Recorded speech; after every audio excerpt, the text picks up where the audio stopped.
Next, I think punta na tayo dito sa isa topic natin. No? Still, medyo intense to, a little bit. Still, somehow, we will find a way to make it work sa workplace ethics. No? Kasi this is big. This is very big news. Actually, itong news na to kaninang umaga lang itong nag-resign siya because of the allegations. I don't wanna go into detail. May... malala kasi yung detalye mo. To be clear, before you continue, no? Para lang kasi baka inisip nyo, pinagdadamutan lang kayo ni Kelvin. I-google nyo na lang Vince McMahon allegations. Lalabas yan. Hindi namin masabi kasi hindi namin alam pag in-upload namin sa YouTube, sa TikTok socials, baka ma-demonetize or ma-shadow ban kami. So, kayo na mag-search. Grabe yung ginawa ni Vince McMahon. Para lang to give you an idea, no? May kinalaman siya sa sexual harassment or paggamit ng kapangyarihan niya over an employee. Question ko kay Luis, no? Bilang HR, paano pag nalaman mo yung ganitong situation na yung CEO or yung owner ng company is may ganitong galawan towards a female employee? O wag natin sabihin female or ano na lang. Basta behavior. Basta unethical behavior na gano'n. Alam mo yun, ginagamit niya yung power niya to get what he or she wants. May mga pinapa-perform siya ron sa employee para makip yung job, mabigyan ng mga bonuses and what. Anong gagawin mo bilang head ng HR or bilang part ng HR team?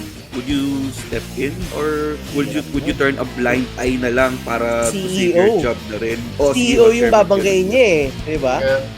Unfortunately, I'm sure, especially for organizations na smaller in size, I'm sure that happens in other workplaces din. Like, hindi ganun ka-intense, but yung abuse of power, authority, that happens for sure. Kung ako yung head ng HR, let's take the rank out of it muna. Let's look at, what are the internal controls in place to keep, your executives in check.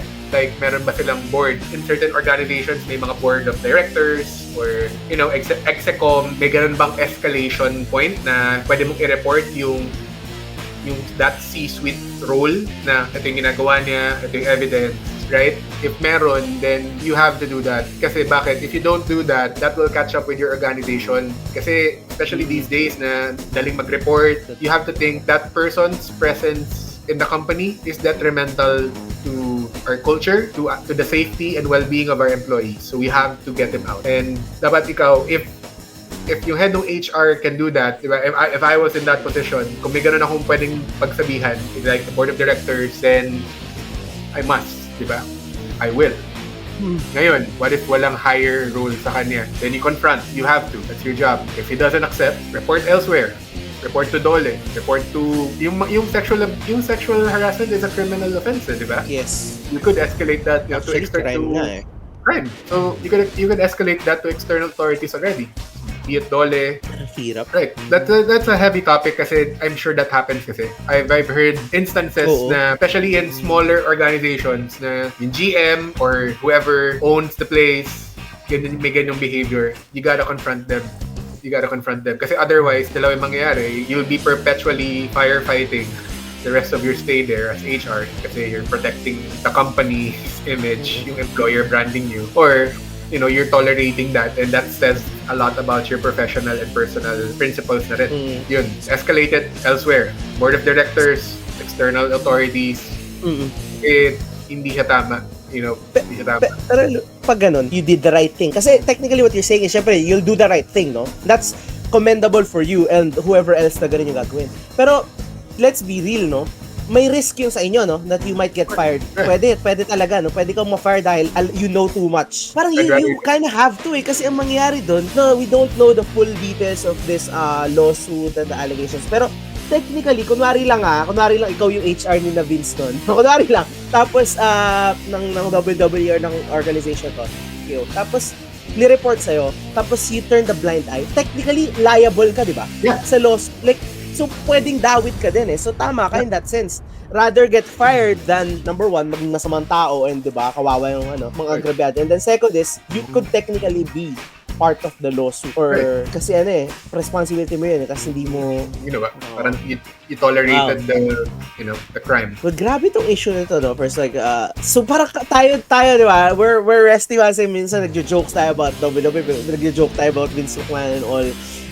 Like, alam naman natin this guy, syempre, very powerful, very rich, no? So, definitely, there's a big chance that he might be doing some funny stuff, no? Pero nothing, we didn't ever think it was serious, no? But this bad, Parang right? siguro flirting around to with the WWE divas. Alam mo yun, parang okay lang eh. Siguro nagpa-flirt lang siya with the divas, ganyan. Pero, or mga minor power trippings. Pero we never knew that it was this intense. And the fact that, again, these are allegations, no? I'm not trying to get us in trouble, but the fact that he resigns, to me, says a lot. Right.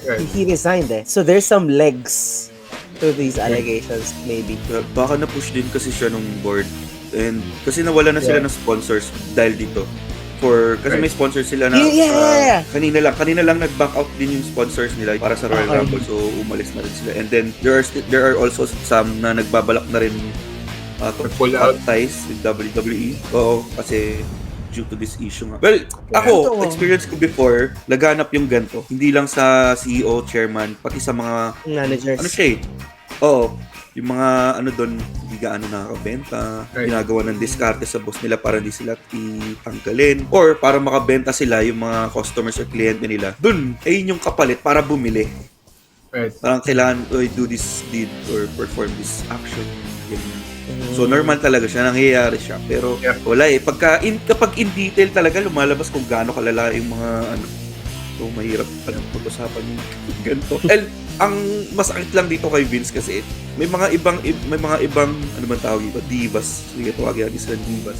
Na nagsasalitaan na rin ngayon na Kasi na-open na yung Kraken's door. pero yung mga yung mga ex-WWE kasi bawal, alam ko na utusan yung mga WWE now na wag sila mag-comment muna. Ay, Parang talaga. sinasabi nila na looking back at my time or tenure in WWE, what I've witnessed, what I've done, I thank God that I survived, ganun. So, ibig sabihin talaga, meron talaga nangyayari. Right.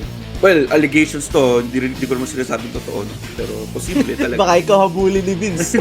Oo. Busy na siya masyado. Yeah, this is wild. I highly suggest that if you guys are if you're remotely interested in wrestling, you might have already read it. Pero siguro katulad na hindi naman kayo sobrang nakasubaybay pero nanood kayo WWE. Before, kilala niyo naman si Vince and curious kayo, just check out the news now because sadly we can't really go specific. And don't do it while you're eating, please, kasi medyo hindi ka nais-nais yung yung mababasa. But yeah, it's a whole story. I'm sure magde-develop pa to. For sure, marami pang lalabas dito. But we just wanted to put this out this because, again, we're interested in wrestling and also there's a lot of corporate relevant. No? So thank you, Luis, for sharing yung insights mo doon. This is unfortunate, but yeah.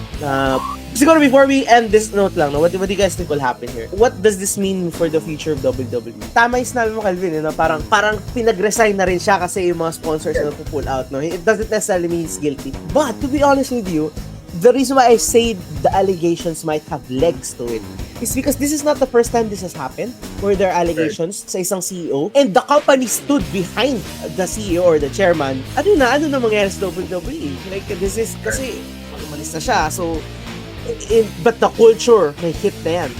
Kasi people I've read the allegations / lawsuit or file, no. Hindi lang siya eh. John Laurinaitis is involved. So it means yung culture mismo ng company was ganito na because of the leadership. No? Yes. So even without him now and Laurinaitis or whoever else, ganito na pala yung WWE. Yeah. And I think hindi lang siya sa WWE, may mga company na ganito rin talaga.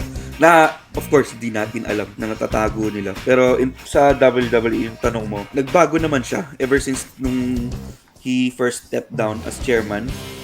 Right. Again, due to rin yun, di ba, accusations regarding the cash money. Dahil sa ganito rin. And since Nick Khan, Triple H, took over, umayos naman daw yung moral and kung ano man working environment-wise, ganun. And, ayun, WWE ito it will still continue, ano man mangyari. Kasi, especially now, na hindi na binenta na ni Vince yung company, no, sa Endeavor. So, I think it will still continue. As for Vince, win or lose, I think he'll get away with this one. Wala may pere. Ganun nagagawa pag may pere. Totoo. Pag ganyan na lang yung mga tao. So, we will monitor the situation. Pag may mga lumabas pa na sobrang magandang pag-usapan, we will talk about this again. But for now, I will remove You're fired from the screen. Let's go si Vince McMahon.